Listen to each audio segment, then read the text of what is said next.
Now, our speaker this evening is talking about a topic which, of course, is absolutely fascinating.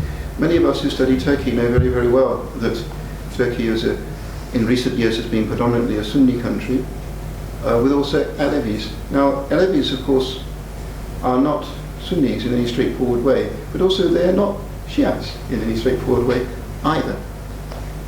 But there are also in Turkey some Shiites who are a kind of recognizable Shiite without the complications which to attach to calling the Alevis Shiite. But it's more complicated than that because, of course, there are a few Alevis who have become Shiites and other aspects of Shiism in Turkey, because they are so occluded by the dominant discussion about Sunnism within the Alevism, we really didn't know very much at all. So, it is extraordinarily fortunate that Dr. Lange has come from the University of Bayreuth in Germany to remove some of the ignorance that occludes us in this particular area, and we're very grateful to you.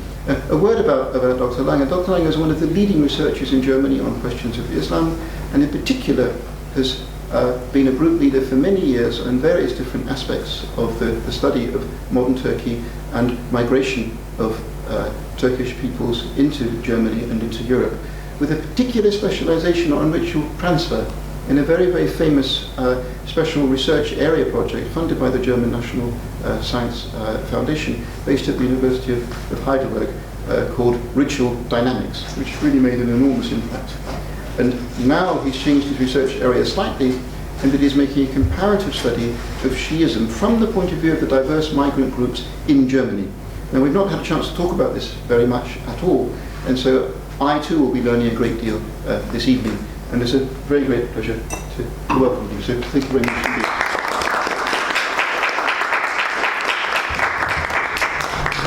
Yeah, thank you very much, David. I'm honored and also humbled to be in this prominent place, and I thank you and the Royal Anthropological Institute and, of course, the Anglo-Turkish Society for inviting me.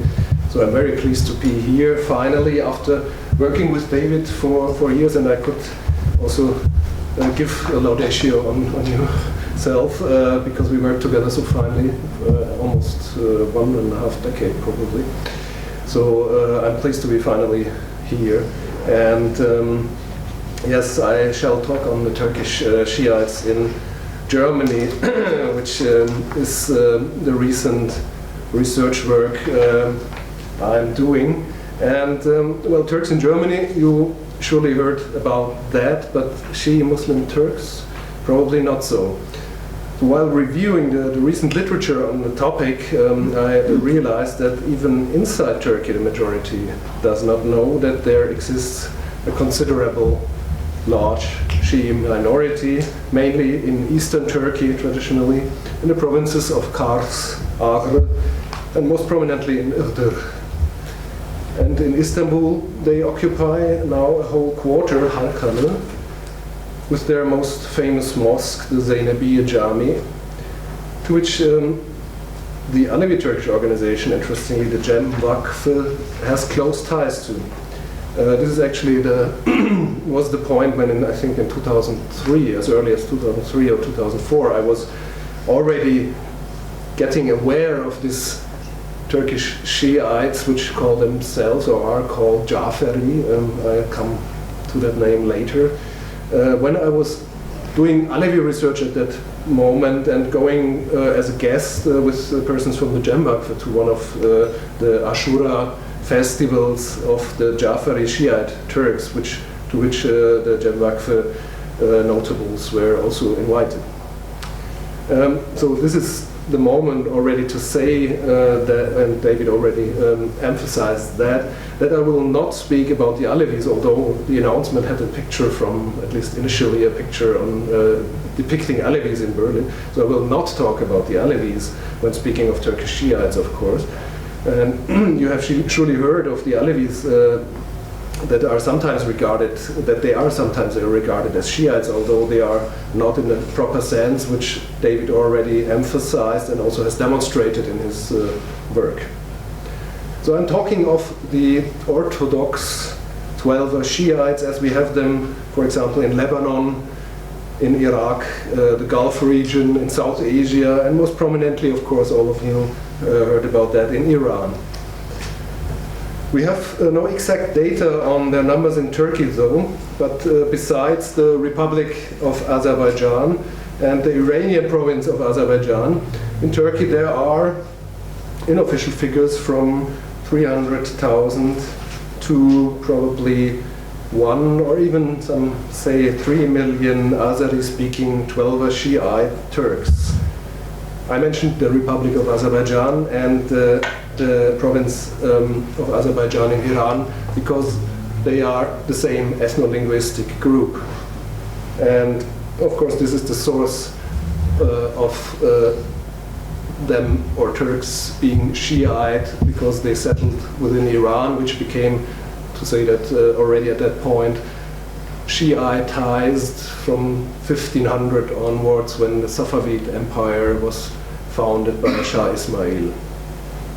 Before it was not, there were Shiites, but after that there was this conversion to Shiism. So Iran, of course, has something to do with it.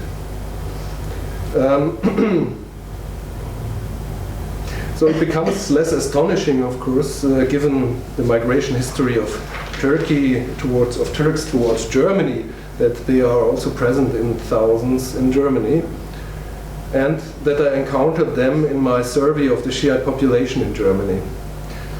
Still, I did not expect them being so active and organized and forming almost a quarter, you could say, of the religiously active in Germany, not of the whole nominally Shiite population probably, but of the religiously active, which we observe mainly or only whom we can observe when doing fieldwork in religious contexts. And what I really also did not expect was that besides the ethno-linguistically identified Azeri Turks from Eastern Turkey, there are also Turkish converts from a Sunni background to Shiism, and that a considerable portion of Turkish Shiites are active in Germanizing Shiism, as I call it, in several ways. I will come to that later. So in a field where ritual becomes maybe linguistically partly Germanized. This relates, of course, to my mentioned research in ritual dynamics, how rituals change within processes of migration, and especially language, for example, is affected, but also other dimensions of the ritual. This is not the topic of today's talk, so I will not go into detail, but we will see some examples later on. So let me see.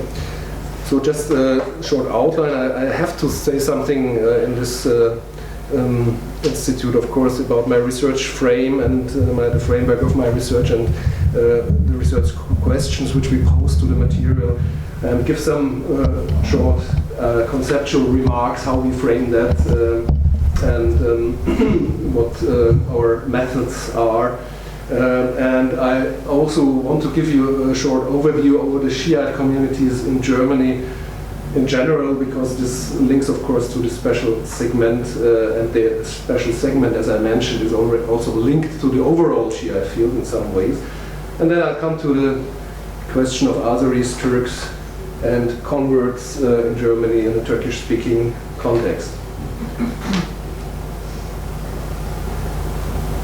So as I said, this research is conducted within the framework of my research group at the University of Bayreuth, at the Department for the Study of Religions. So I myself am a scholar of Islam and an anthropologist, so always on this edge between Islamic studies and anthropology, trying to somehow deploy both methodological fields and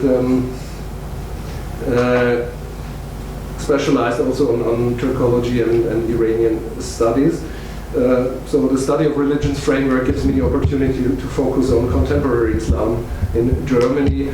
We are cooperating with the newly founded Islamic Theology Department of the University in Erlangen, which is also an interesting aspect because this institutionalized Islam in Germany does not yet include much of Shiism, although, as we can see later on, there are a lot of Shiites there. So we started to survey Germany in regard of Shiites, which involves multi-local fieldwork and philological analysis of the sources, both ethnographic and textual, to look into the patterns of national ethnic linguistic division in this field and the ratio of national ethnic identity-oriented modes vis-a-vis overall Islamic or specifically Shi'i, but not ethnically based Shi'i articulations of belonging.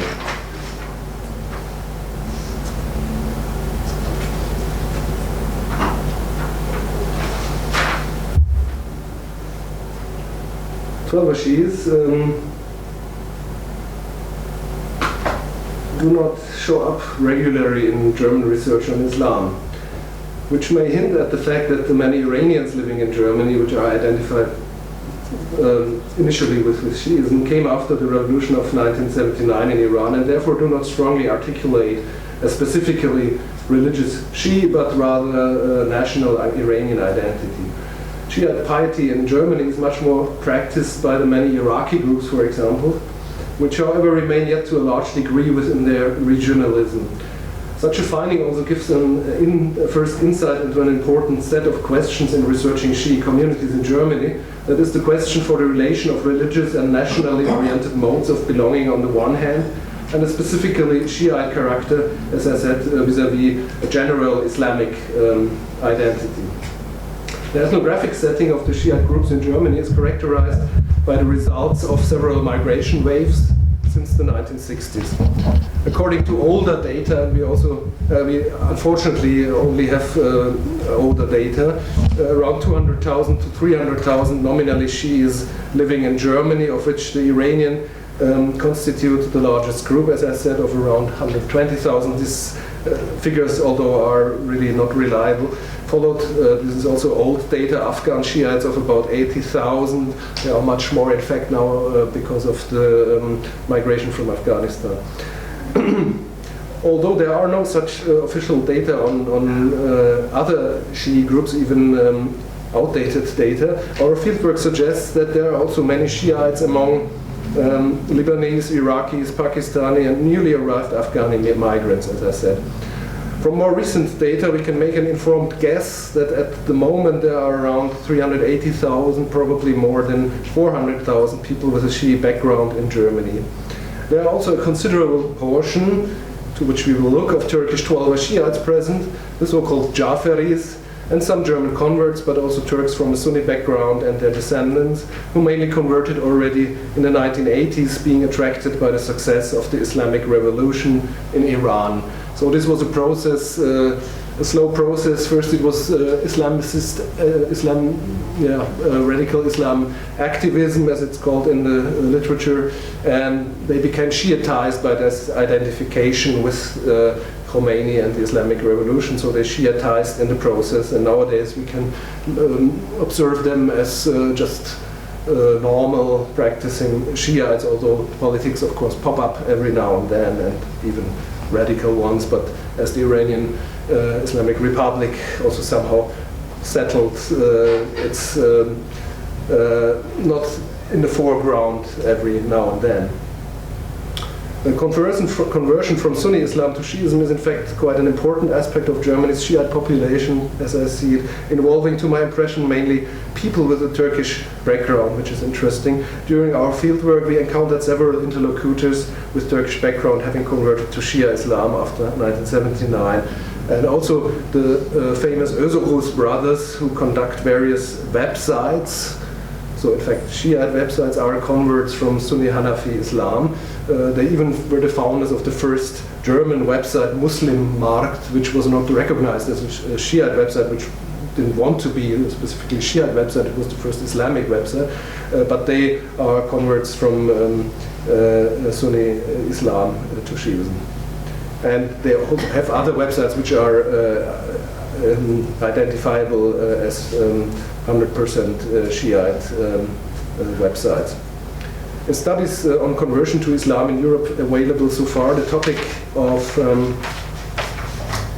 this conversion, inner Islamic conversion in the diaspora has yet remained out of focus.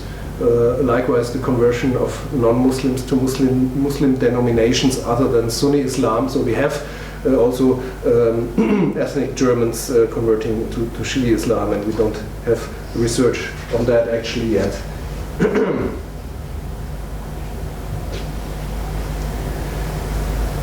Yeah, and additionally, as I said, there are several Turkish Alevis, this was mentioned already, even 4 associations, which is not that many in the whole field, but there are who perceive their activities in Shiite associations or as Shiites, not as a conversion, but as a return to their true Karbala and Ali or Hussein-centered form of Islam. I'll give a short outline on Shi'ism in a moment. So this Karbala and Hussein-centered form of Islam is, of course, the main core of Shi'ism. Such converts of German and Turkish descent are especially active in public and association activities, as we can see. For example, in the umbrella organization, the so-called Islamische Gemeinschaft der Schiitischen Gemeinden Deutschlands, e.V., the IGS. In all, we have localized more than 180 Shia organizations, many of them being part of this umbrella organization. And although there may be no allusion to national affiliations in the names of several of these associations, most of them initially gather around a core group of people from the same migratory background, so Iraqi, Irani, or Azeri Turkish, or other.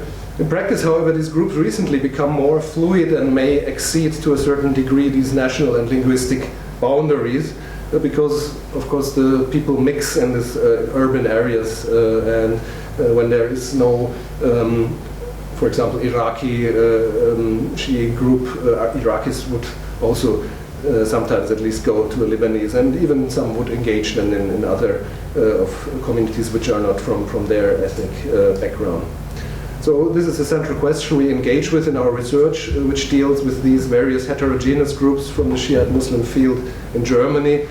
And our research seeks to first to provide a bird's eye view on the patterns of ethno-linguistic belonging, and to develop a perspective on Shi'i communities that is capable to capture the modes and means by which Shi'i communities constitute and reproduce themselves, and to ask for the ratio of national and religious articulations of community. I think I will not go that much into details of this conceptual framework. Just to make it short, we have adapted a concept which comes from sociology of learning field, and was formulated by Leaf and Wenger in work Situated Learning, that learning occurs in rather amorphous groups which engage mutually, and we call, or they call these groups, communities of practice. And in fact, this is what I encounter as a field worker when they come together for religious rituals. So they have a kind of core of active people, and people can come in just like the field worker, for example, also, and socialize themselves if they want to, or more to the core. And this can be a rather mixed group, and so it has something to do with center and periphery. And I think it's a very helpful concept to look at this, what we find in the field. Michael Stausberg, one of my teachers, he brought that into religious studies in a very important article, how to conceptualize the reproduction and continuity of religious traditions generally. And he uses this concept which involves the practice as a social process of mimetic learning. So you participate in the ritual, which then has, of course, a lot of importance, and so you socialize with this mimetic So you do as the others do, and by that you become, you have the opportunity to become more to the core a member, and so ritual practice is there quite important. I think I should not go too much into that conceptual thing, just to give you an impression what is our theoretic framework. So what they say basically for this communities of practice concept is that common practice provides coherence to the group through mutual engagement, joint enterprise, and a shared repertoire. And of course, in our case, the shared repertoire is the one of Shiism, which, as I mentioned already, involves narratives of suffering, narratives, passionate plays, remembering or reactualizing the murder of Hussein in Karbala in 680.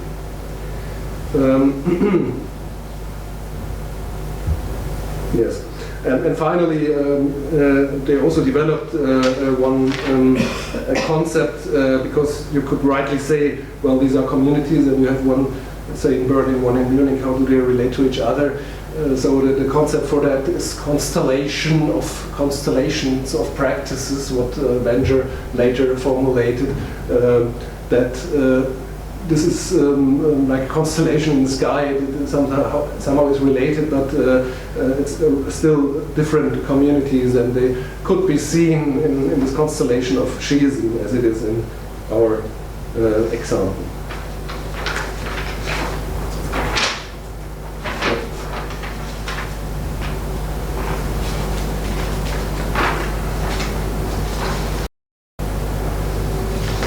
Shiism.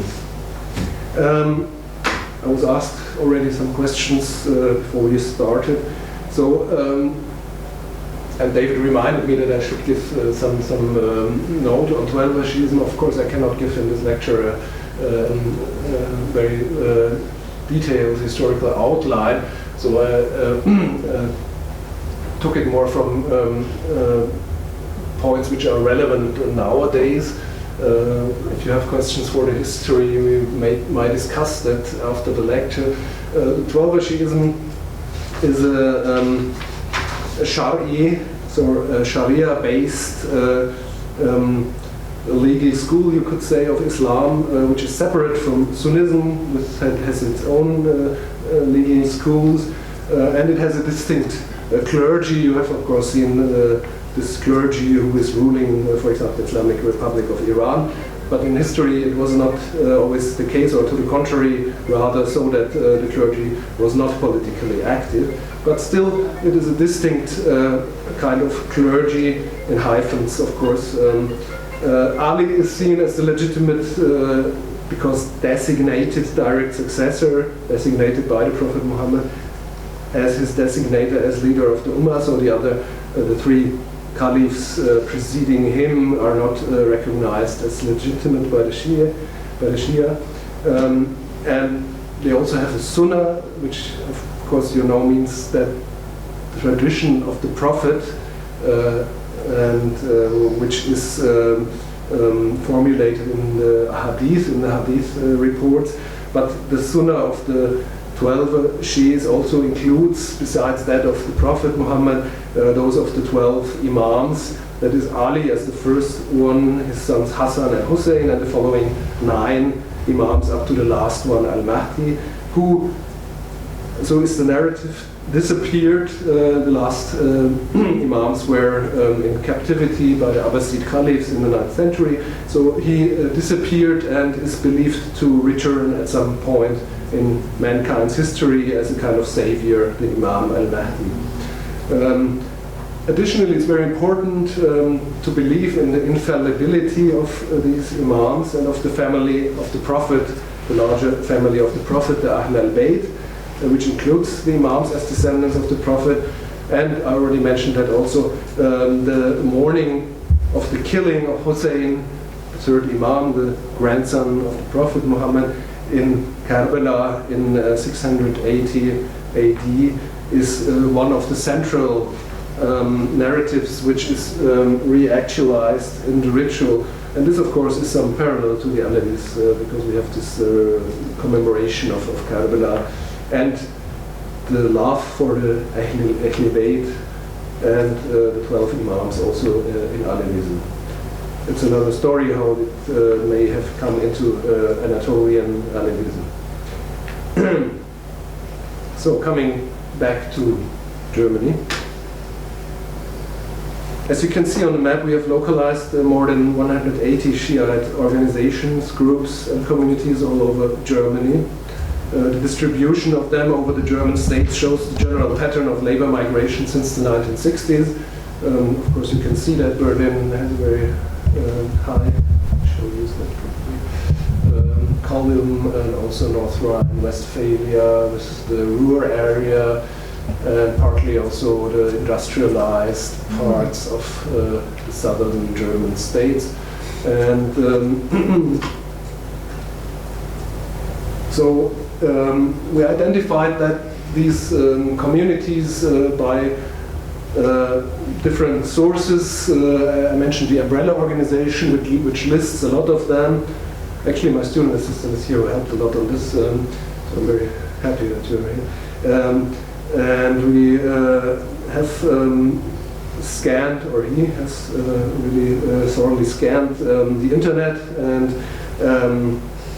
so on groups there are lists of Shi'i mosques and so on. From all these data we made this first survey, and I started to analyze as an Islamicist the language, the ethnicity, the nationality from their, for example, Facebook pages and things like that. And the languages given as contact languages, this was very helpful that in the lists of the official umbrella organization, they were obviously, they had a kind of form to fill in, and so they had to fill in which is the contact languages you can use in this community. And there's even a kind of first, second, third thing. So we could see from this data at least approximately if they are mainly Turkish-speaking, mainly Arabic-speaking, or even specifically Iraqi and so on. So the philological analysis of names and publications, most importantly internet representations. And out of these group of 180 communities, up to now, about 33 communities, organizations, institutions, also collective events which they organized together sometimes were visited by me and observed, mainly in 2016 and 2015 and 2016 in different areas. And as I said, this is a kind of multi-local research, but as it is also in postmodern globalized contexts, you meet the same people sometimes in Munich and sometimes in Berlin, if they are very active, for example, in the field. Or in the Ruhr area, they visit each other, and so yeah, this makes it complicated, but also very interesting. I didn't ask maybe, shall I speak 1 hour? Oh, yes, please. Oh, shall I? Yeah? Yes, absolutely. Well, if you can stand it. Yeah. So then I can show you, not in detail, but the outcome of this survey, which already includes now, as I did in February, again, the analysis coming from my visits and from the field work. So the first chart, I cannot bring it on one slide. The first is here the mainly Arabic-speaking groups.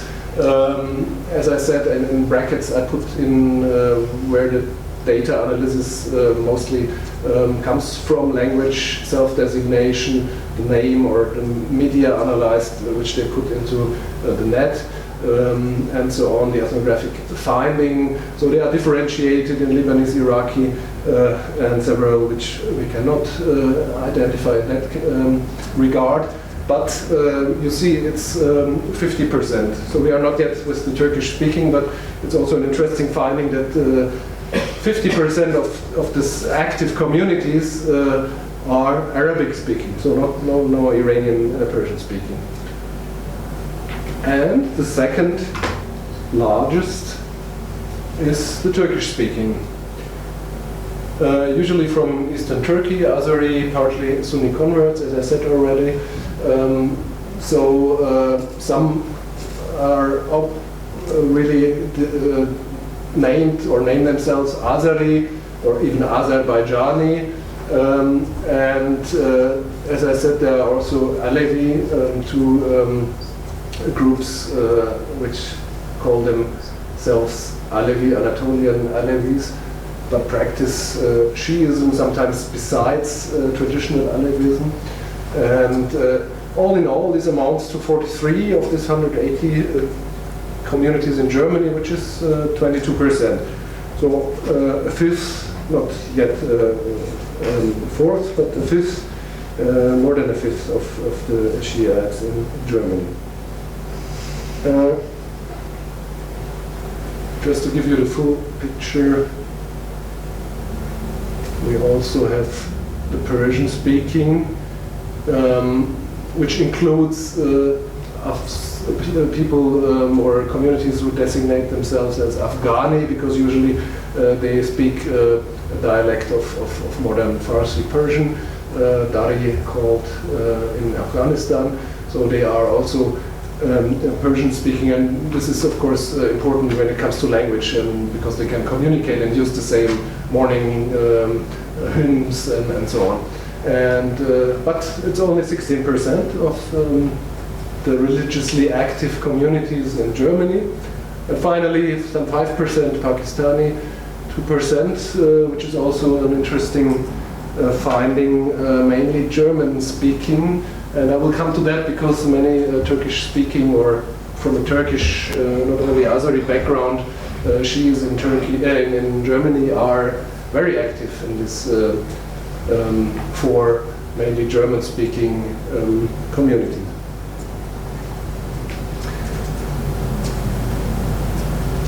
So, while linguistically divided communities would share common spaces for ritual practice and sometimes also engage in ritual practice together, there are also other communities that are decidedly not based on ethno-linguistic roots. I said this is especially clear when it comes to this German-speaking communities, and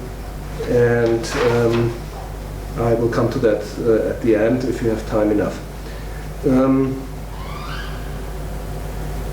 Well, of course, I already mentioned this is a classical, you could say, feature of this dynamics of ritual activity which occur in migration, that the language somehow of the accepting country, so the main language, at least in the third generation, of course, affects the religious practice too. So we have some transferences from the German majority contexts, also from the Sunni Muslim majority context. Of course, the Sunni Muslims are the majority of Muslims in Germany. And also differences in forms of organization, which we observed for all the various different communities. However, we observed for all the various different communities a shared repertoire of specifically Shi'i character, especially the shared core symbols and iconography of Shi'ism. I mentioned already Ali, Hussein, the 12 Imams in general, and the Karbala event, etc.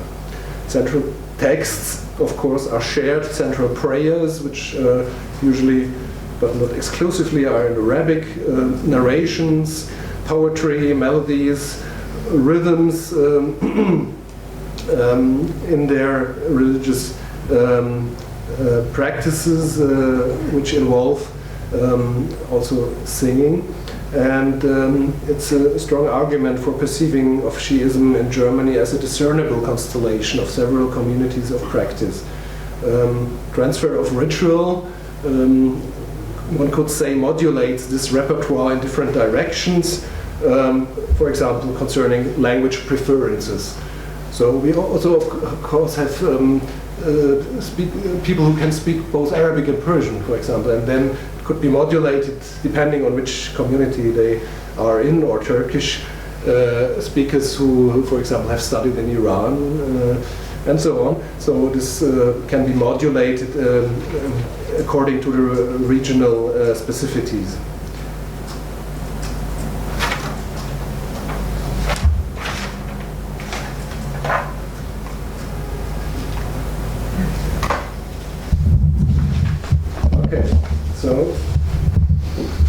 Azeris, Turks, and converts. In Turkey, 500,000 to 1 million Turkish Shiites.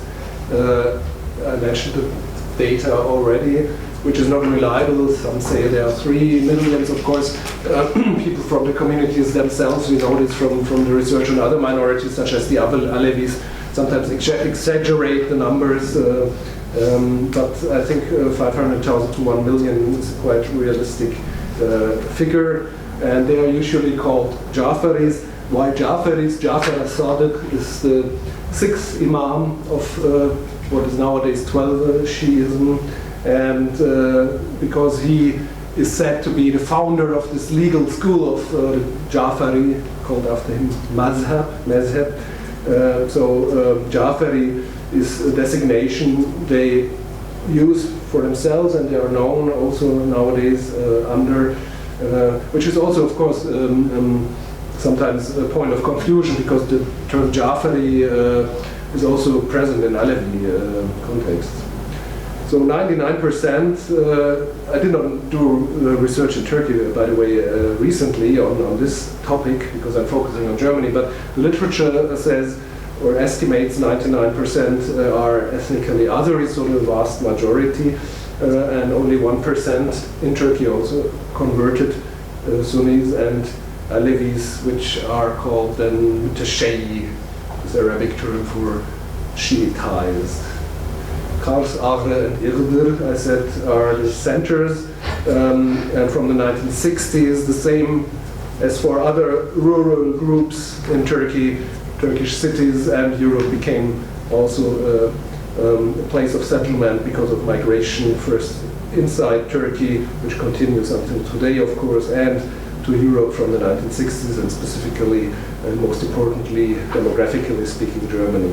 And Istanbul has this Halkalı area, which is the main settlement for Jafari Shi'i Turks in Istanbul. There is a very good dissertation work on the Shiites within Turkey by Ayşen Baylak from 2009 from Boğaziçi University, a doctoral dissertation, Visibilities through Ritual, Jafari Shiite Communities in Turkey. And she writes, quote, the majority of those people who are living in Kars and Irdir settled to the region after the population exchanges made in 1918 to 1925, and mostly migrated from Armenia, so what was or is still the Republic of Armenia. However, there are also groups of people who have been living in that region since the time of the Ottoman Empire, especially in the region of Irdir, Tuzluca, and Taşlıçay. There is also a small number of Azeri who migrated from the Caucasus. In addition to small-scale migrations from northern Azerbaijan, the most significant ones occurred following the 1877 to 78 Ottoman-Russian War, the 1917 Bolshevik Revolution, the occupation of northern Azerbaijan by Russia in 1920, and during the Second World War, and one has to add the Armenia-Turkish War in 1918, 1919, 20. I quote further, those people who migrated at those times settled mostly in Kars and Arpachai and partly in Irdir and Tuzluca. Peter Andrews, our colleague working on the ethnic groups in Turkey, reports that 5,000 Azeri Turks who migrated from Iran also settled in Van, Bashkale, and Muradiye in the same period. So you see that these migrations were mainly caused by the end of the Ottoman Empire and the First World War and the wars going on in the southern Caucasian region.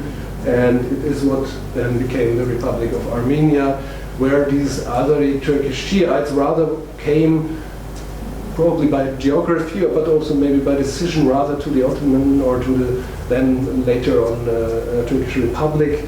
Then they went to the Republic of Azerbaijan, maybe because it was also already or becoming under Bolshevik influence.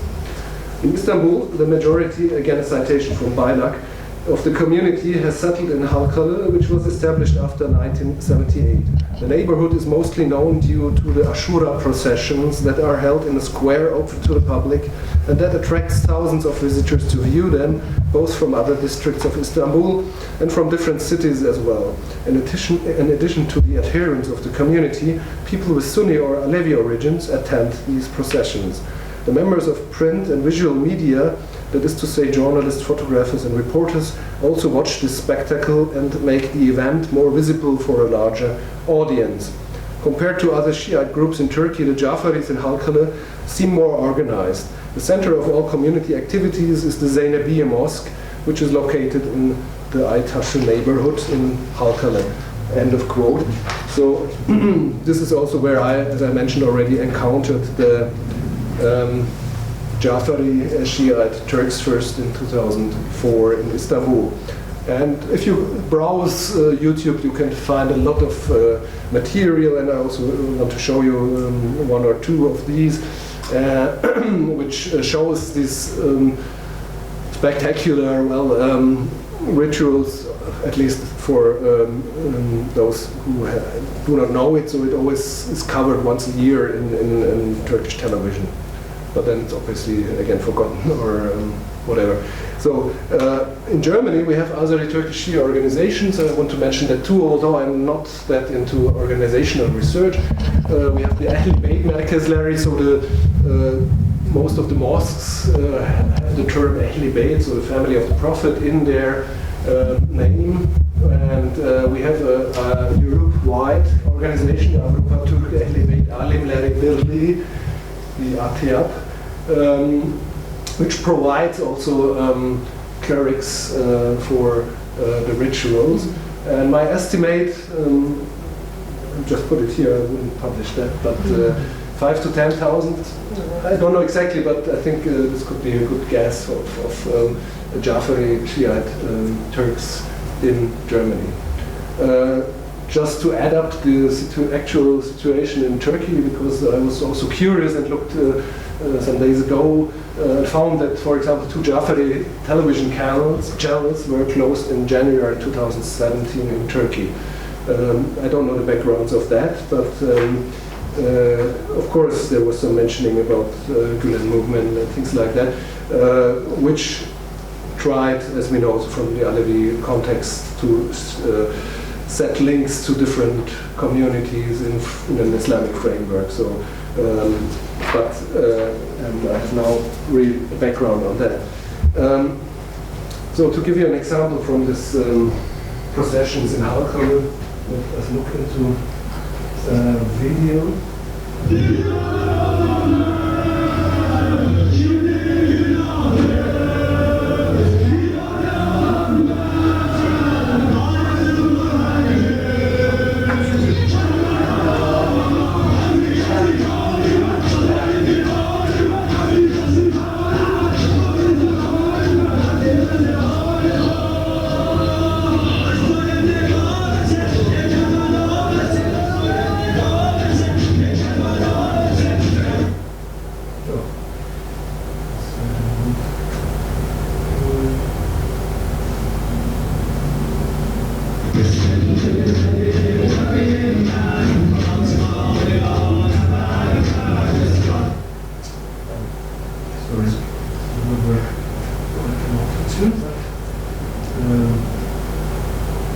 And you can see also the traditional putting of mud on the clothes and faces, which symbolizes the grievance for the grievance for the Hussein and his followers and his family. So, order of the grandson of the Prophet Muhammad in Karbala. And so this is the typical Shiite mourning rituals for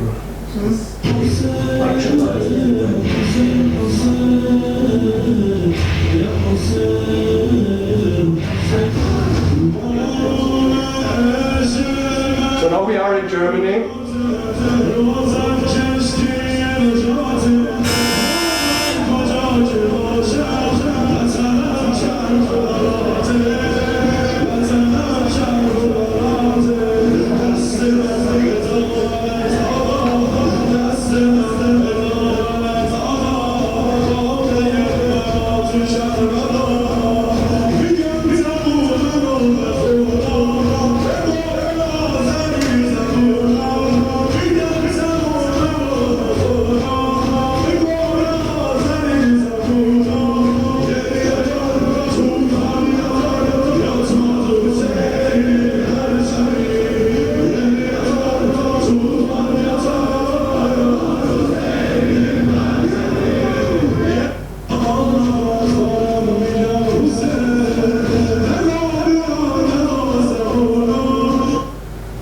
was is a central commemoration event in the Ruhr area in Germany, where they met, I think, 2015 to commemorate the Karbala event.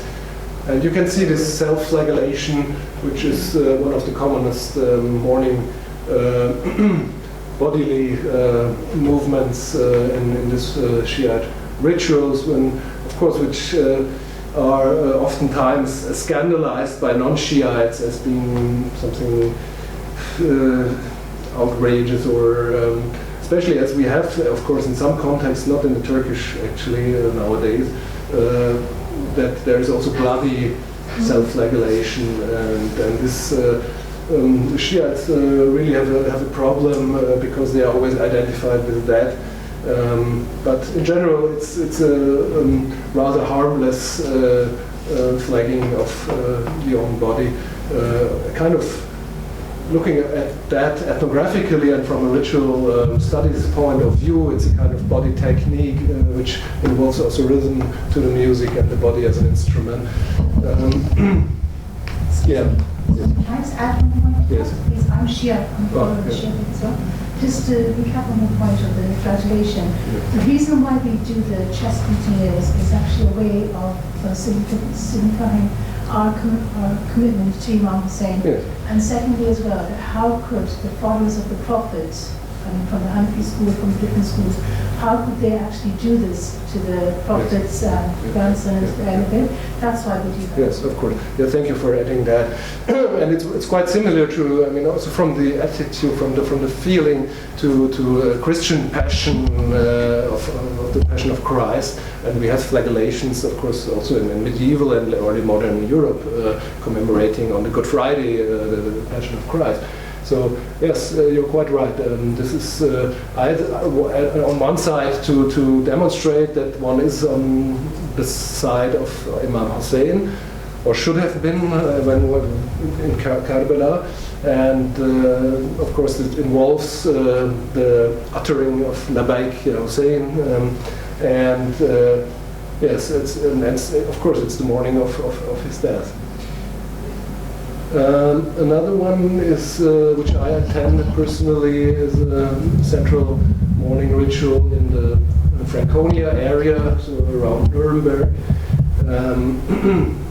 And we'll see here that it's not that large event, but involves already interesting kinds of innovations. Innovation is a problematic word, but they have to set up, of course, in migration contexts, somehow rituals from anew, and so things are, or means, possibilities are taken also from, for example, what they encounter at school or in other places. So theater plays, sketches. We have traditionally, we have the Iranian Tazir plays. We have this reactualization of the events of Karbala in Shiite culture, like kind of theater, but it's then realized in modern context with modern means, of course, with special lighting, with electronic means, and so on. On the other hand, you can also recognize, or if you compare, which we could not do that much here because of time, but you can see that in migrant communities sometimes things have to be more rehearsed, which in traditional contexts are more present to everybody, being in this context from childhood on. So migrant communities often have this problem that they really have to reactualize in a new generation, which is more interested in the generations before in religion again. And so it sometimes looks not perfectly rehearsed, you could say. Which doesn't, of course, diminish its emotional value.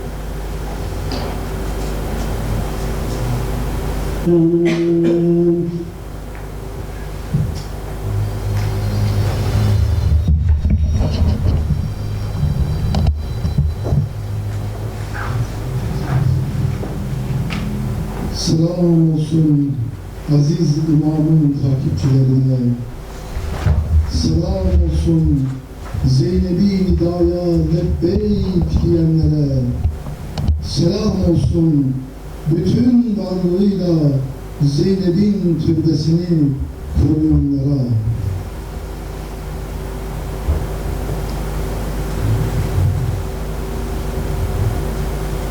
Kara bulutlarda bir şimşek çaktı. Kara bulutlarda bir şimşek çaktı.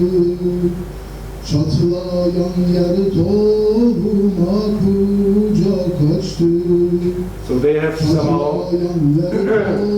the problem of the ritual not being well rehearsed. Their solution was to put somebody on the scene to show, which evolved of a theater play which was before.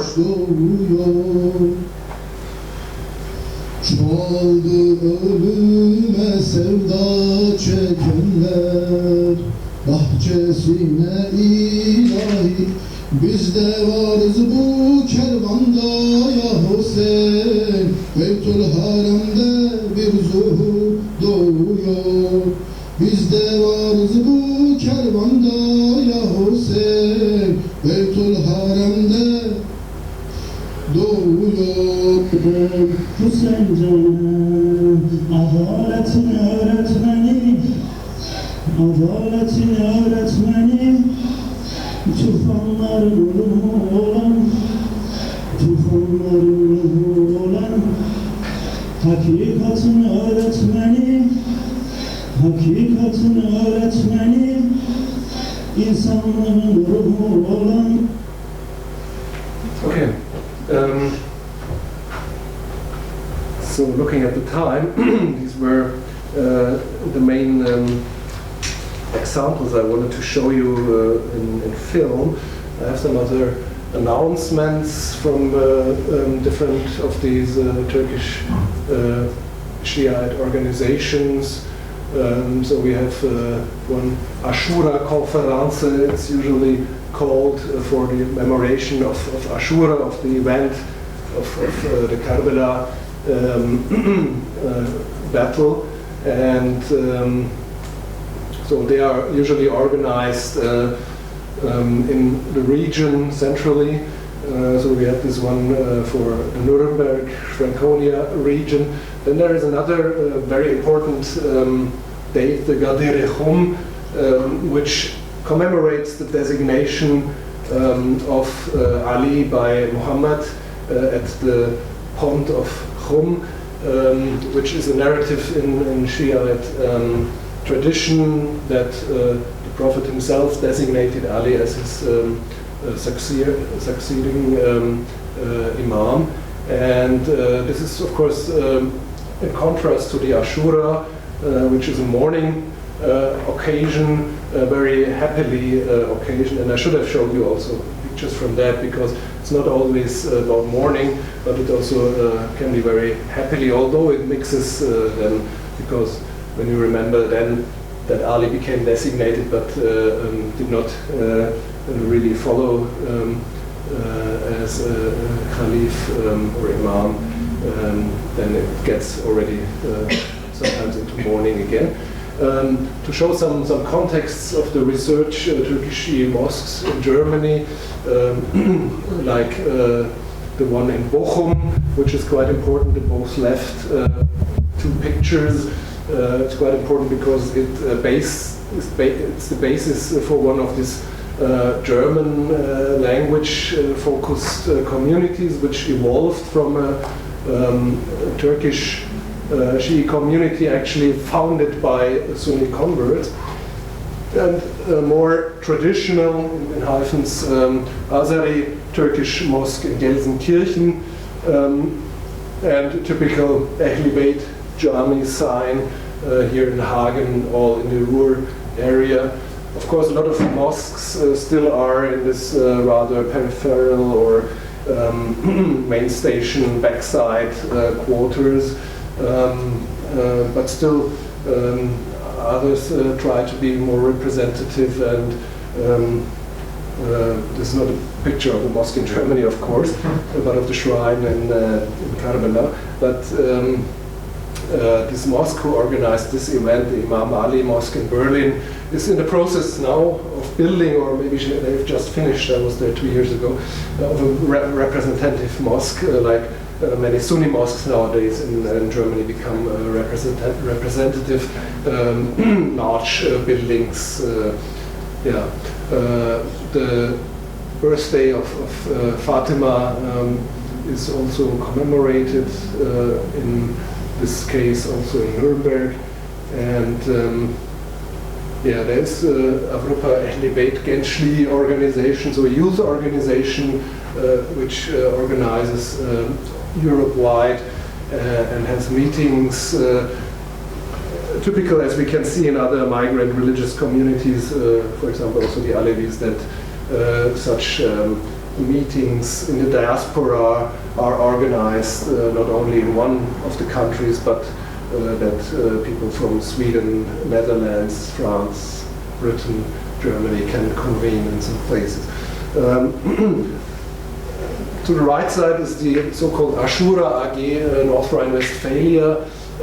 This is the one I mentioned before, looking at this left side mosque, which is, as you can see by the flyer, also very much oriented towards giving the ritual in German language, and they very much emphasize this, of course, except the ritual prayers, which are still in Arabic, but the Trauergesänge, so the mourning hymns and songs, are specifically, decidedly only in German language, and they choose also very representative venues for their yearly ceremonies, like town halls or conference centers, and they of course have web spaces, Facebook and so on, and many or mostly Turkish-speaking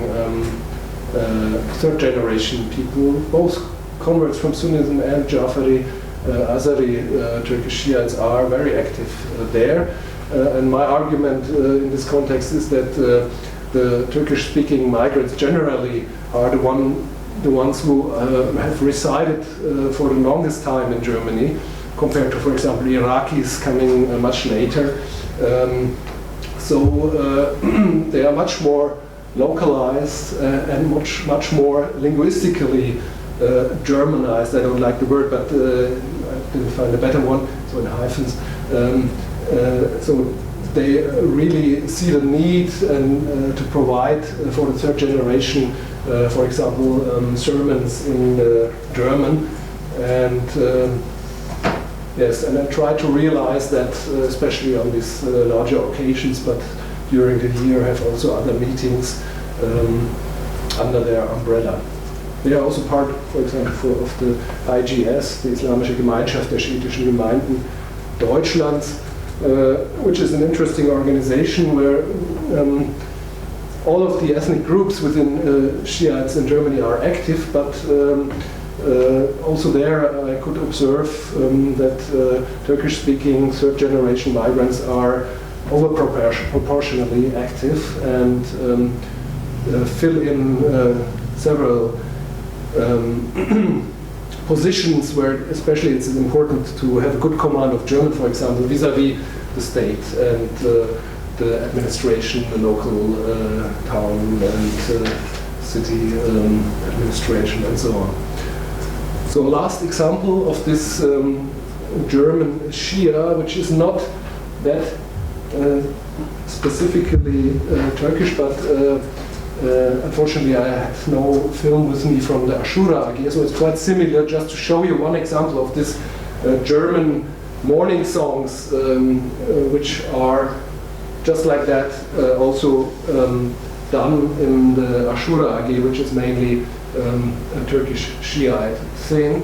This is a more mixed community, but they use the same text sometimes and share it among each other. So I think I conclude with this last example, showing you one German song morning song on the Hussein.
Yeah, let me conclude the Turkish-speaking community in Germany, the Shiite Turkish-speaking community in Germany, as we have seen, is divided, but divided also in hyphens, in a majority of Azari Jafaris based on cultural, that is regional linguistic identity, sometimes divided as either more Turkey-oriented or more Iran-oriented concerning the clergy. We have established Shiite Turkish Azari clergy in Turkey too, but some rather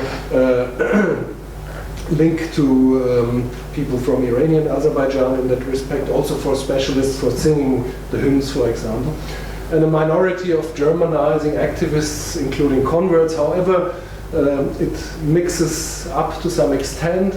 Converts also from Alevism are present in both parts of this community, although these other Jafaris, some communities, they even split about such things, because part of their identity is really a strong nationalistic or pan-Turkistic, sometimes even identity, or a really Azerbaijani nationalistic identity.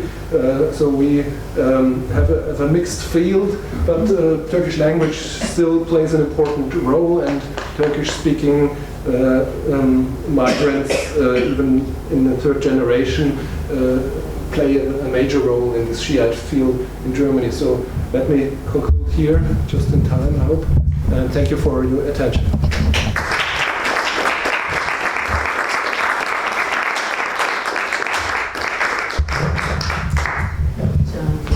Thank you very much indeed for that fascinating, absolutely fascinating oversight. I mean, clearly, as time goes on, that gives us a wonderful introduction and incentive to learn more about this, this area. Well, we have some time for questions, of course. Who would like to ask a question about any aspect of Dr. Langer's work? Please. Yeah, my name is Paulino Robles-Gil from Hamad Khalifa University in Qatar. My question is, do you have any numbers about how many Shia mosques are in Germany? Because I note that most research on Shia communities, when they live in a minority status, they often focus too much only in the ceremonial events like Ashura and Muharram, and it seems like it's the only way to identify or to enhance their identity as Shiites. But few research focus on the everyday Shia life, everyday prayers, everyday way of life.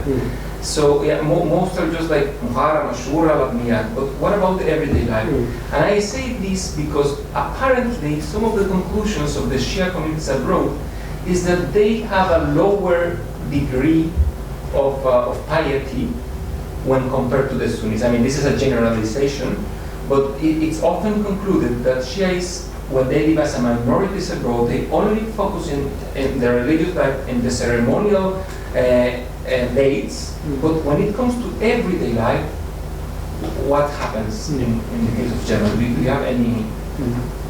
Yeah, thank you for the question. I think this is a valid point, of course. And I also started with these main rituals because they are more accessible, or they are there more than this everyday piety, which involves, of course, much more time also probably. So I think this is an important point that I should also investigate these 180 communities concerning the possibilities they have for this everyday piety as places. And we have seen there are mosques, and the one in Bochum from this where the Ashura AG is based, for example, I visited many times, and every evening after work, for example, people come there. So it would be a good place to look at this everyday ritual, at least on Thursday evening, for example. Many people come, or some people come. Yeah, but on the other hand, some of these are definitely only communities to organize the Ashura events mainly. And you can see that they rent, for example, only for that time places, and they only have a kind of room as an office, or even it's in the home of one of the activists.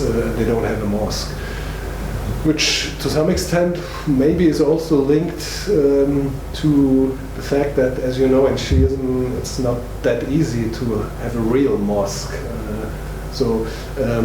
And for that reason there's maybe more reluctancy, or not that much seen a need as it is, for example, or especially for Turks with an Ottoman Sunni background, to put a mosque there. So they are not that. This is not the general scheme, I think, in Shiism. But you're absolutely right. We have to look more at the everyday piety. Question. Did you have a question? Oh no, I was just you sort of answered it. I was just wondering if it's because Turkish Shiites were not allowed to build mosques because obviously they were more underground or slightly left and quiet. Yeah, but still they have mosques, of course. They have mosques in Turkey. In Turkey, but not that many. Yeah. But all mosques have to be approved by the Diyanet, don't they? So how do they get approval for a Shiite mosque? Or do they not distinguish? Does the Diyanet not distinguish? I don't think they distinguish, so some are obviously approved. They do, yeah. But then, of course, the Imam is also appointed by the Diyanet. But there's only around 3 Shia mosques which are now part of the Diyanet. They recently kind of opened their doors to Shia mosques, but the first. Yeah, it's good that you answer, because he did Finsberg recently in Turkey. So right.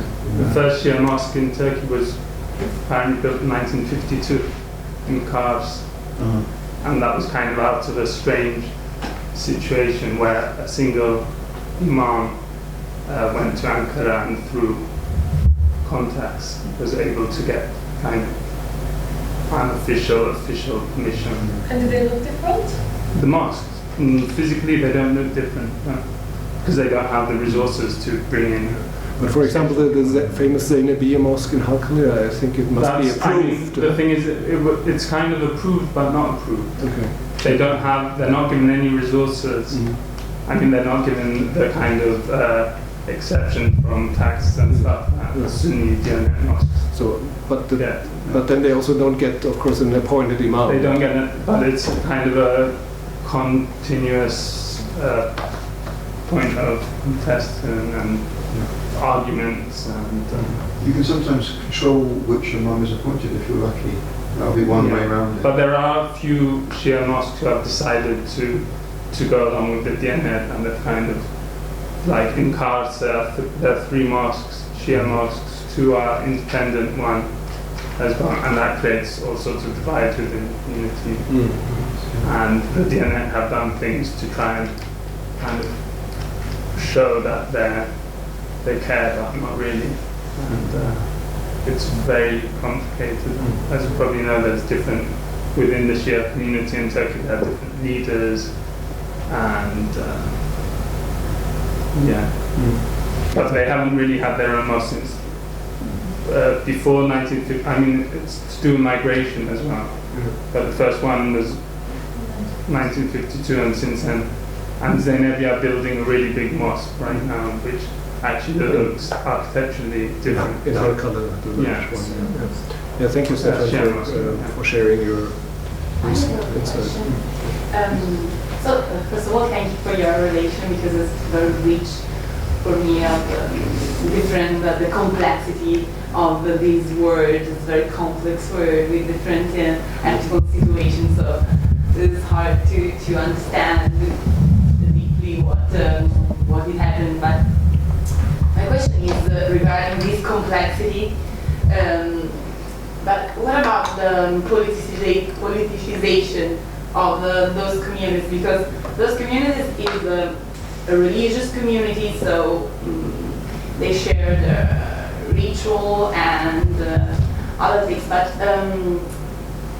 because of these complexities of different situations and of different ethnic groups, I wonder what kind of political situation you find in Germany, you mean?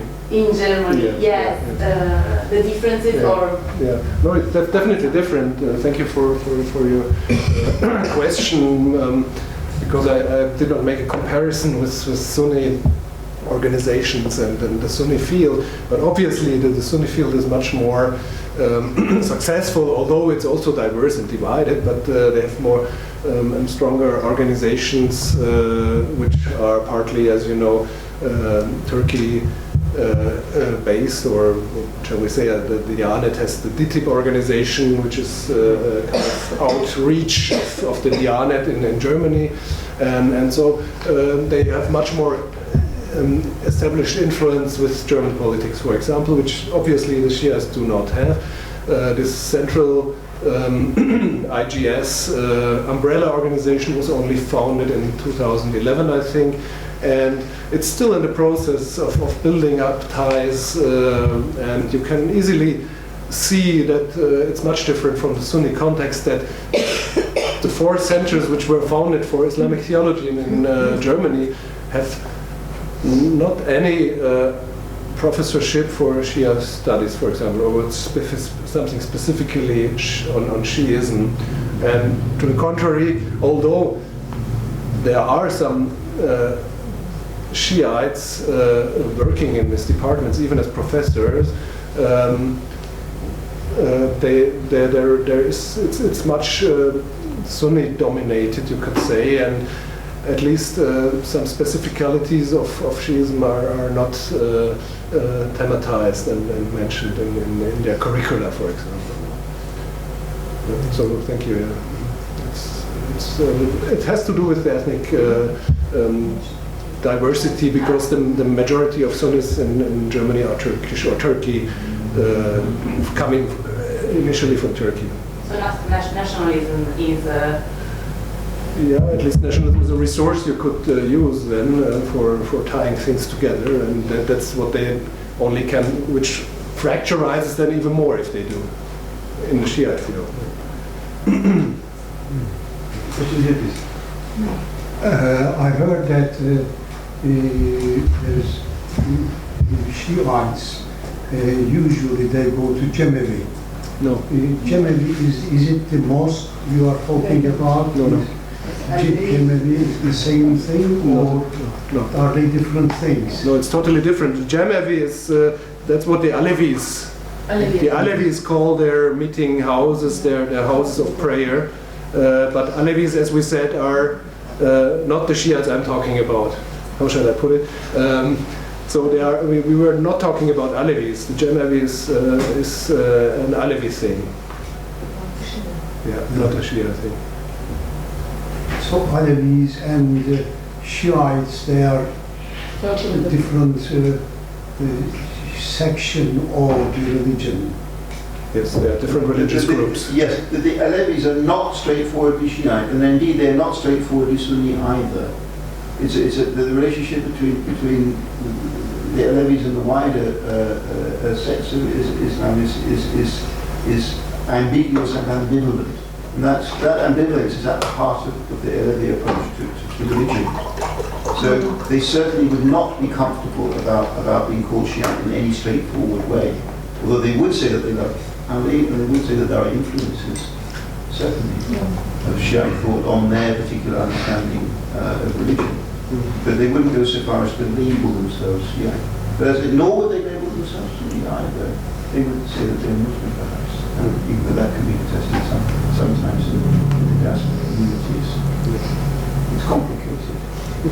Yes, it's complicated. But these people that we have at the subject of our lecture tonight, they are happy to be called Shia. That's the point. Yeah, definitely. Without any ambiguity, although there may be different understandings of what Shiism. Well, someone hasn't asked a question yet, but perhaps we can come back to you. Sorry, Craig was next. Sorry, let's go in order. Craig, you want to ask them? Have you witnessed any antagonism between Shiites and Sunnis in Germany, particularly concerning the recent mass migration of Sunni Syrians who come from a highly sectarian conflict? That's a good question. No, fortunately not. Although, of course, the terrible things happening during the last years, especially in the Middle East, are highly emphasized by the IGS, by the Umbrella Shia organization, in their press relations and in their sermons and so on. No, to the contrary, like a lot of Muslims, both Shia and Sunni, in Germany, also Shiites are very much active in care for refugees, and they don't focus on their co-Shiites, you could say, which is interesting, of course. On the other hand, informally, of course, Shiite refugees, we also have many Shiite refugees from Afghanistan, as I said, not from Syria, of course, which is mainly a Sunni, or mainly, but majority Sunni country. No, this sectarian differences, fortunately, have, to my knowledge, not occurred or reproduced in Germany so far, although they easily could, probably. Yeah. Thank you for a very interesting lecture. The pronunciations was very, very good in terms of what you pronounced in Arabic or in Farsi. It's really good. Just want to know what inspired you to research Shiism? I want to know. Yeah, this question comes regularly. Sometimes I put it at the start of my lecture. But, well, maybe it's the fact, to stay into the academic context, that I studied both Islamic studies and anthropology, and anthropology led me to look at what people are really doing, and of course on their identities, for example, and so I got to know that by my interest in Islamic or Islamicate cultures, that there is much difference within Islam, and so I focused on especially on that. Maybe because it is not much thematized in Islamic studies, or was not that much traditionally, because Islamic studies from its beginning in the 19th century was also very much relying on Sunni knowledge and ilm, and so there was a bias, and I was interested in the other side. You'd like to return, I think, to one of the earlier arguments that we had. What was the point of view? Oh, I just wanted to ask about the use of the self-designation or label Jafari. Do you find that it's, is, because in Turkey there tends to be, when talking to others, to Sunni or in the press and stuff, the term or the label Jafari tends to be used more. Yes. Perhaps as a way of kind of not really emphasizing or trying to not present themselves as Shia, which is a more kind of stigmatized term in the Turkish context, and it seems like Jafari is often used as a way of kind of presenting themselves as another mezheb, as in the former. Yeah, that's the point. May I say something before I forget? Yes, you're quite right. That the term Jafari is referring, as I said, to Jafar al-Sadiq. He is seen as the founder of the legal learned school of Imami law, and so you are quite right. This avoids this Shi'i term, which, as being translated from Arabic, means partisanship, or to be the party of Ali is the initial meaning. Indeed, one could avoid that term by using the term Jafari. Especially, it has historical reasons, of course. As you know, in the 18th century, there was a kind of rapprochement between Iran under, it was Nader Shah, wasn't it, with the Ottomans to introduce the Jafari, so-called mazhab, as officially a recognized fifth school of law besides the four traditional Sunni mazahib. On the other hand, the young Turks started using, and maybe the question concerning the Jamevi and the Alevis also has some roots in that. The young Turks started in their kind of ethnic engineering policy to rather use the term Shi'i, and I think it already started under Abdulhamid II when he tried to make a pan-Islamic policy and to include all different groups under his banner, so to speak, in his own realm too. That the term Kızılbaş, we referred to the Alevis, which was very derogatory, was replaced by the term Shi'i. In young Turkish writing, you can see that when they speak, and there a lot of this misunderstandings comes from, they use the term Shi'i, referring to the Alevi population in Eastern Anatolia, which of course also had its roots again in Ottoman Safavid times in the 16th century, when the war between the Shiatizing Safavid Iranian Empire and the Ottoman Empire was reaching its height, and Shi'ism was generally called Kızılbaşlık, you know? Because even kind of very old people in Kars would say that they were people, Sunnis from other parts of Turkey would insult them and call them Kızılbaş or Ajan. And then Jafari became kind of the kind of politically correct term. And like Alevi became replacing Kızılbaş. Yeah, but then you find in Istanbul now, for example, in Zeynepia or parts of Iğdır, which has a Shia majority, you find people kind of calling themselves Shia, but all the kind of associations, mosques never refer, or even a lot of the literature published never says Shia, they go for the Jafari. So I was wondering, in the German context, with perhaps more kind of contact with other Shia groups, other ethnic groups, is there this kind of use of the term? The term, yes, definitely. They use and perhaps second, third generation Turks, Turkish Shia, are kind of, do they know what Jafari is? I mean, do they use that term? Because I mean, in Azerbaijan or Iran, if you ask people about Jafari, they say, what is this? No, it's not that prominent. I mean, it's when the discourse is more linked to the Turkish discourses, then it's present, and otherwise, the younger people, I mean, first of all, they would say we are Muslims, of course. But they use, had the impression when they speak German, especially, they use the term Shi'i quite frankly and without much of this ballast. I was wondering about the groups that converted, the people who converted into Shi'is in Germany, because I think it's somehow it comes a bit.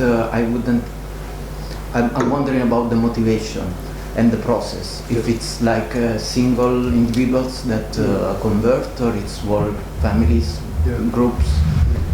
And especially about the motivation, I wonder why. I don't know if it relates to this idea of the politicization. Maybe. Well, as I said, mainly it's has started, or it has its roots in the early 1980s, after the Islamic Revolution of Iran. That at that point, both people started to linking up to religion somehow again, or people who have never practiced religion started to think about religion and again, first mainly in this anti-imperialist political context, being of some Islamic background. And so, as several of my interviews told me this family and community history, it was their parents or even grandparents who started with this Khomeinism, you could say, after the Islamic Revolution, and then looked out for others who probably did the same but were of a Shiite background.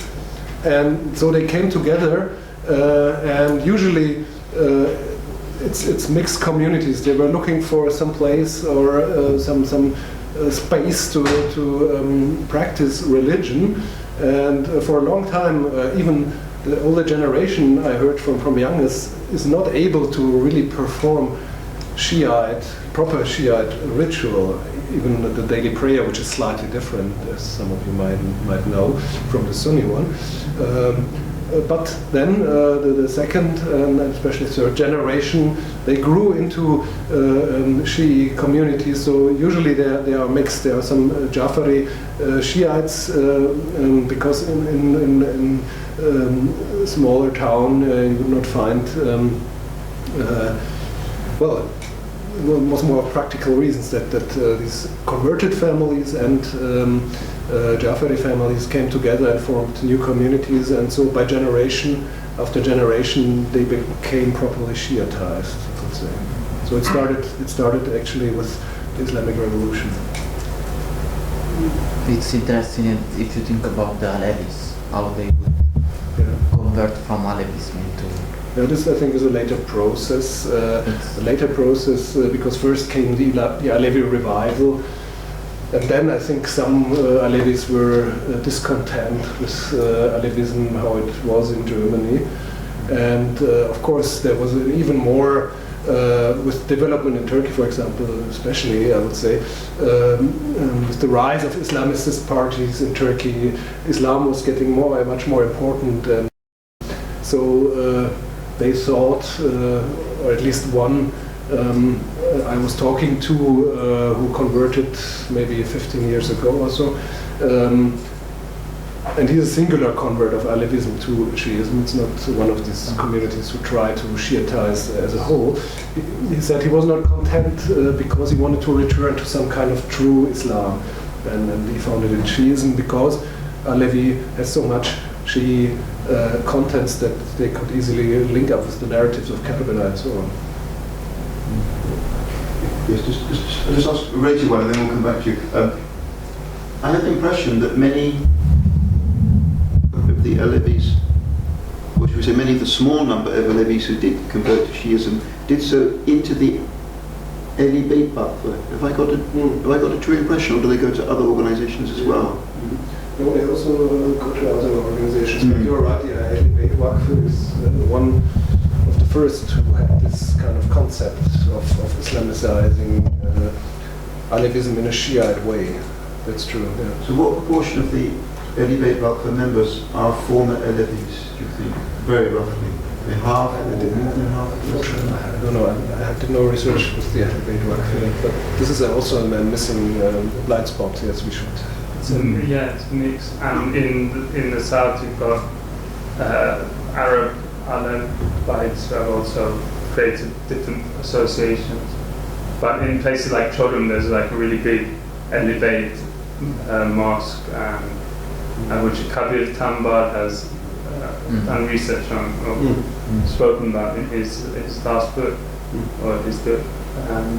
But there's all sorts of, like, for example, some of the central associations in Ankara, you have maybe Alevi converts running the place, but a cleric from Iranian Azerbaijan. But as for Germany, I have the impression, at least, that the Ahle Beit Waqf is no longer that successful, and it was never mentioned by the Badis Conference, for example. So there are other young people founded a publishing house, which is called, and they have a dergi, which is called Alevi Dergisi, and it's completely Shia, as from the iconography and texts, and that's very much about learned clergy things, Sharia things, and so on. So, but they have no connection to the Ahle Beit Waqf. That's fascinating. Please. Yeah. Professor, coming back to your research and the ritualistic part, one of the things that I'm interested in, and I noticed that they are different, is in the performance of the Latmiyat. Yes. They vary a lot depending the ethnic group, the place. Yes. I wonder if you focus on the differences of the intensity and the energy that they put. Why? Because according to my conclusions, is that there are two elements that influence the intensity and the energy put in the performance of the Latmiyat. One of them is the level of inclusion or exclusion that specific Shiite group has in their environment. Mm-hmm. Being that if they are excluded politically or socially or economically, the intensity of the Latmiyat can increase. Mm-hmm. For example, the Istanbul Latmiyat is much more intense than the one in Germany. The Germany is much marked, more quiet. The other element that may influence in the intensity is when the religious leaders manage to conflate the historical grievances of the martyrdom of Karbala back in the 7th century to current political grievances or issues. For example, the last pilgrimage to Karbala, I had the opportunity to be there, from Najaf to Karbala. It was used as if it was a march against ISIS. So at the same time, it is the martyrdom of Hussein, but also it is a march against ISIS. Yes. So the intensity increases a lot, and it becomes a very, very deep insight. So do you see that nuances in your research? No, this is a very good question. Actually, I skipped one point where I wanted to talk about the flagellation, the Latmiyat, that it's tried to, somehow tamed, or as you put it, tames itself maybe in a context which where there is no such pressure, such as in Germany. But it's also deliberately somehow domesticated by the activists from this Ashura AG, announcing in the event, please do not stand up even. I mean, they stood up, but they said you should not stand up. How can you do that while sitting? But and be rather calm and so on. So this is an important point indeed. I think it could also differentiate between the different ethnic groups, because the Iraqis, I saw Iraqi groups, I didn't show you that, they try to reinvent in Germany, or invent in Germany the flagellation with chains, and which is a kind of youth cult also in that context, and it attracts then Iranians and also Turks, younger people. So definitely, yes, in the framework of this ritual theory of the ritual transfer, it's an important point to look at the intensity, definitely, and have a look how it relates to the contexts of the ritual. You're absolutely right.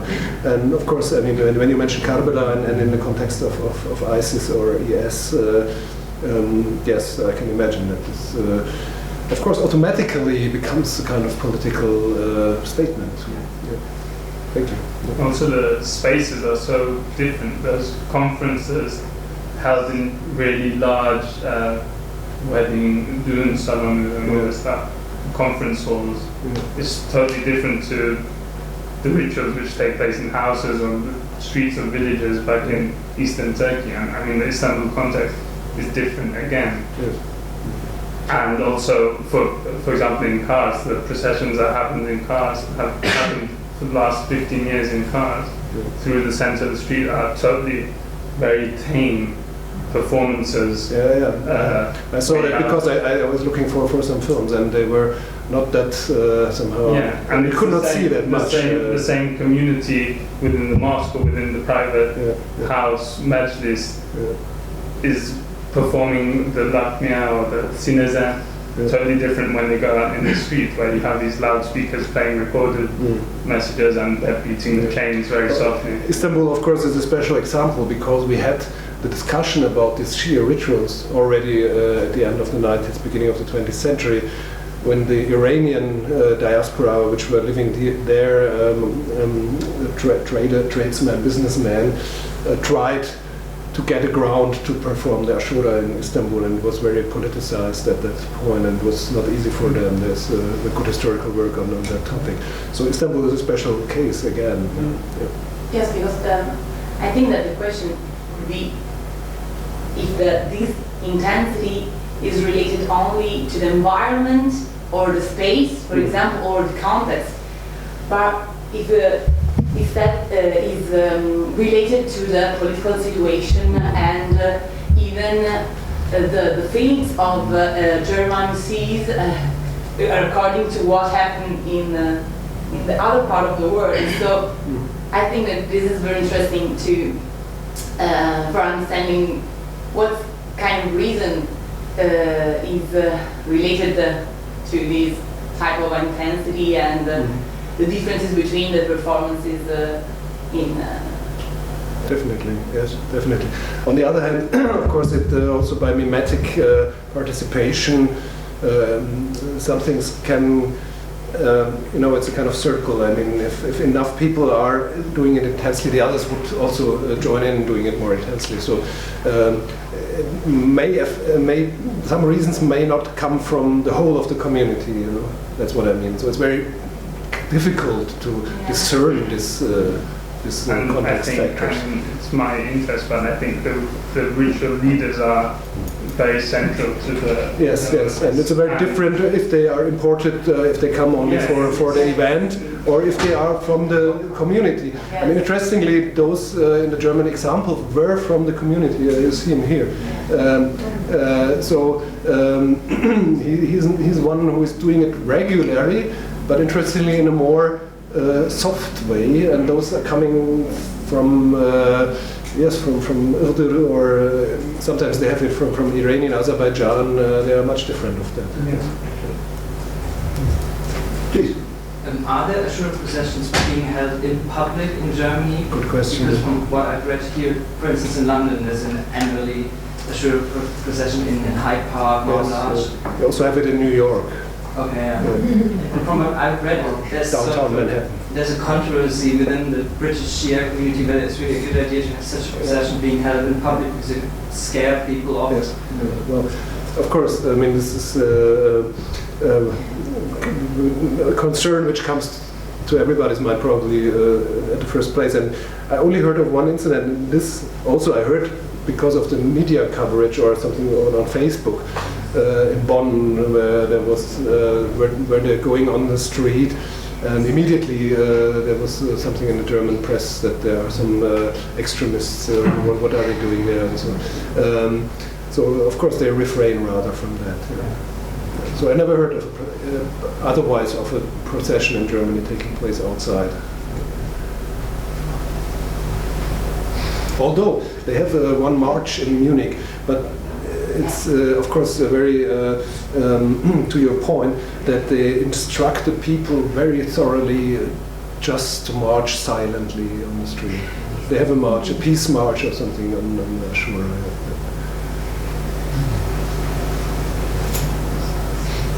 Any more questions for us? Well, I think it just remains. Thank you for an absolutely wonderful presentation. Thank you very much indeed.